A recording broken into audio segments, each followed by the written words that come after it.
ஒரு நாள் மழையில் நாசமான நெற்பயிர்கள். மயிலாடுதுறை மாவட்டத்தில் நடப்பு சம்பா பருவத்தில் சுமார் 1,70,000 ஏக்கர் நெல் சாகுபடி செய்யப்பட்டு இருந்தது. தை மாதம் துவங்கியது முதல் அறுவடைக்கு தயாராக இருந்த நெற்பயிர்கள் திடீரென கொட்டிய கனமழையினால் நெற்பயிர்கள் அனைத்தும் நீரில் மூழ்கி சேதமடைந்தது.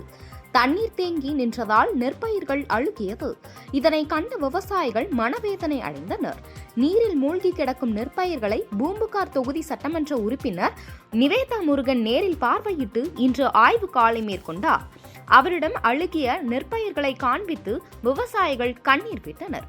குறிப்பாக தில்லையாடி, காட்டுச்சேரி, விசலூர், பெரம்பூர் உட்பட பல்வேறு கிராமங்களுக்கு விவசாய நிலங்களுக்கும் சென்று ஆய்வு மேற்கொண்டனர்.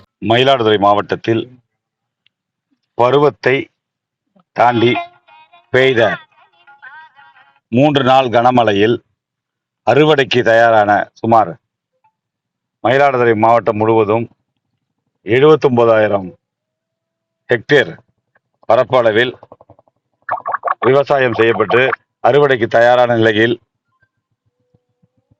பருவம் தாண்டிய கனமழை பெய்த காரணத்தினால் கிட்டத்தட்ட தரங்கம்பாடி தாலுகா, குத்தாலம் தாலுகா, மயிலாடுதுறை தாலுகா, சீர்காழி தாலுகா உள்ளிட்ட அனைத்து இடத்திலையும் ஒரு 30,000 ஹெக்டேருக்கு மேலான பயிர்கள் முழுவதுமாக சேதமடைந்திருக்கிறது.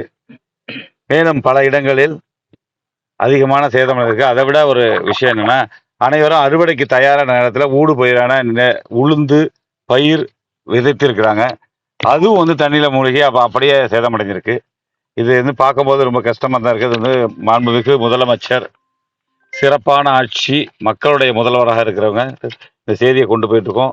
இங்க நம்மளுடைய பொறுப்பு அமைச்சர் அவர்கள், பிற்படுத்தப்பட்டவர் துறை அமைச்சர் 2 நாளுக்கு முன்னாடி மழை பெஞ்ச உடனேயே இதை பார்வையிட்டு முதலமைச்சர்கிட்ட இந்த செய்தியை கொண்டு போயிருக்காங்க. கண்டிப்பாக கூடிய விரைவில் முதலமைச்சர் நல்ல செய்தி சொல்லுவாங்க. அவங்களுக்கு ஒரு இதை நிவாரணமா அறிவிப்பாங்கிறத சொல்லுவாங்க.